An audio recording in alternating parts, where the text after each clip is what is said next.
السلام عليكم، ازيكم يا حلوين؟ عاملين ايه؟ يا رب دايما تكونوا في صحة واحسن حال. شايفين بقى البكبكة؟ شايفين الجمال؟ يلا نشوف ايه اللي بتدلع معانا كده. معايا بقى هنا بطاية كده جميلة. شايفين بقى بعد التحمير حبيت ان انا احط لكم لقطة كده، ايه تشجعكم على الفيديو ان انتوا تشوفوا الجمال ده بيتعمل ازاي.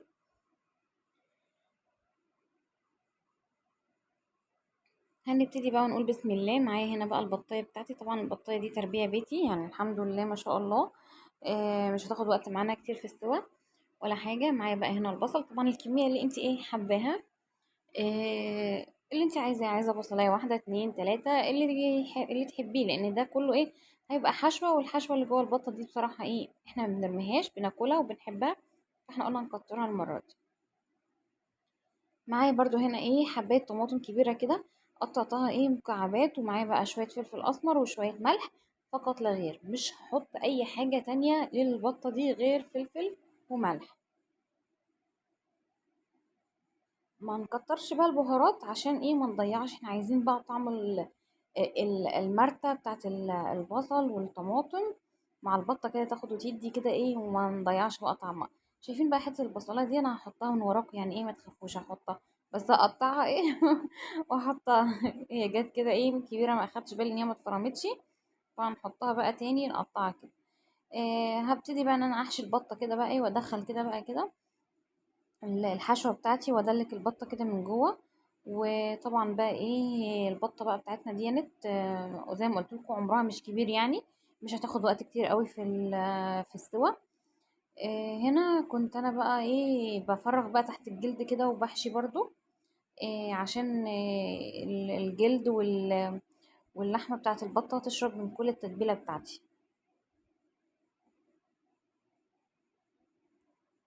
كان في بقى هنا الحتة اللي هي عند الرقبة دي ما كنتش عارفة افرغها بقى من هنا، ففرغتها بالسكينة. فهبتدي برضو بقى ان انا ايه احط بقى من الحشوة دي كده برضو، يعني على قد ما تقدري حطي الحشوة في اي مكان. وزي ما بقول لكم بقى مفيش احسن من التربية البيت، يعني طبعا لو انت ربنا مقدرك وعندك المكان وعندك وقت، طبعا ايه مفيش احسن من التربية البيت بصراحة.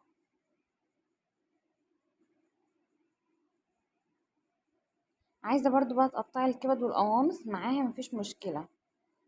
بس احنا بصراحة بقى ايه قلنا هنحطها تحت البطة كده عشان ايه، يعني ايه تشرب من البطة كويس برضو وقلنا بقى ايه عشان ما ناخدش بقى مكان ونستفاد احنا ايه بالحشوة بتاعتها اكتر كده. فالصينية طبعا دي انا ما غسلتهاش، وكان فيها شوية بواقي كده من التتبيلة بتاعتي والحشوة. قطعت بقى بصلاية شرايح كده برضو طماطمية، وحطيت برضو شوية فلفل اسمر. ما حطيتش هنا ملح، وعشان دي ايه كانت كنت انا حاطة شوية ملح بقى في الاول. فهنا بقى بحط البطاية بتاعتي على بقية الحاجة بتاعت الأول. بنزل بقى بالجناح والرقبة وبقية الحاجة بتاعت البطة كده. هناكلها برضو مش هنرميها.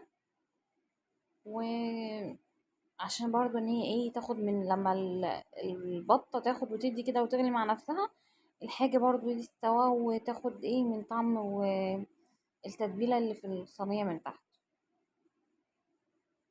حطيت بقى البطة، وهعمل لها برضو كده مساج كده بشوية فلفل اسمر كده بسيط بس كده على الوش. عايزة بقى تزودي قرفة مفيش مشكلة، بس بصراحة احنا في اللي عندنا بقى اللي ما بيحبش القرفة في الاكل، فقلنا ايه هنستغنى عن القرفة، تكفينا بالفلفل والبصل، فمفيش مشكلة. وبس بصراحة كان طعمها جميل جدا. وما اخدتش وقت كتير في البوتاجاز او في الفرن. معايا هنا بقى ايه ميه مغليه، طبعا انا كنت مسخنه الكتل فحطيتها عشان تغلي على طول. وكنت بقى ايه يا دوبك بقى انا ولعت الفرن، كنت انا بقى ما ولعتش الفرن من قبلها. فحطيتها على البوتاجاز تغلي حوالي يعني ايه حوالي 10 دقايق كده، عمل الفرن سخن. يعني شايفين كده خلاص كانت غلت بقى.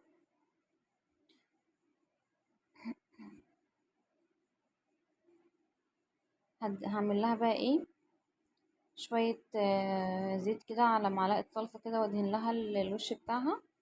طبعا انا يا جماعه ما بصراحه ما غطيتهاش بفويل عشان ما كانش عندي فويل، فانا حطيتها في الصينيه وبعدين ايه غطيت بصينيه تانية. عندك انت فويل حطيه، عندك كيس حرير حطيه. بس زي ما انا قلت لكم انا كنت بقى متاكده ان البطه بتاعتي مش هتاخد وقت كتير في السوا، فحطيتها في الصينيه وغطيتها بصينيه تانية وخلاص. شايفين المرتة لونها عامل ازاي والرقبة والجناح بصراحة يعني اخدوا من الصوص اللي كان تحت البطة ده، كان جميل جدا. طبعا المية لما كانت بتنشف كنت بزودها عشان ايه، اللي هي البطة ما تنشفش مني ولا تتحرق مني من أرضية الصينية. فكنت متابعاها يعني وكده.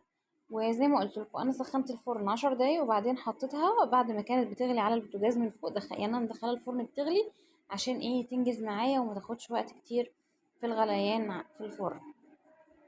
جبت بقى معلقه الصلصه دي زي ما قلت لكم، حط عليها شويه زيت كده. ودهنت بقى البطه بتاعتي كويس. طبعا عندك كاتشب عايز تدهني مفيش مشكله، عندك صلصه مفيش مشكله برضو اللي يريحك. فهدخلها بقى تحت الشوايه بقى كده على طول، يعني هي تاخد اللون الجميل بتاعنا كده. خلاص هي كده البطه استوت خلاص وجميله خلاص، ما عادش محتاجه اي سوا، يا دوبك بس تاخد لون معايا. شايفين الجمال، شايفين الحلاوه، بجد جميله جدا. شايفين بقى الجناح اللي كان غرقان في الصوص ده. بص عايزه اقول لكم ان الجناح ده اتاكل قبل البطه اساسا. والماركه بتاعتها دي جميله جميله جدا، اتمنى ان انتوا تجربوها وتعجبكم. طبعا لو انت وصلت معايا لحد هنا متنسيش تعملي بقى اشتراك ولايك حلو للبطه اللي محشيه مرتة بصل دي، جميله جدا. طبعا عايزه تحطي رز حطي، عايزه تحطي فريك برغل، اللي يريحك. بس جربيها بالتتبيله دي كده وهتدعيلي ان شاء الله.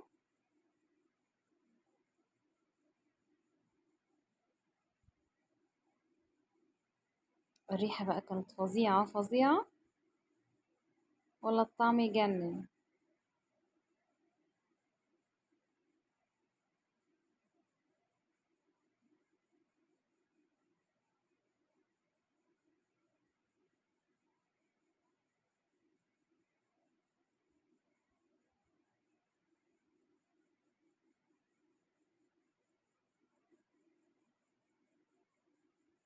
بقول لكم بقى هنا ان الحشوه دي فظيعه، طعمها جميل وريحتها حلوه جدا.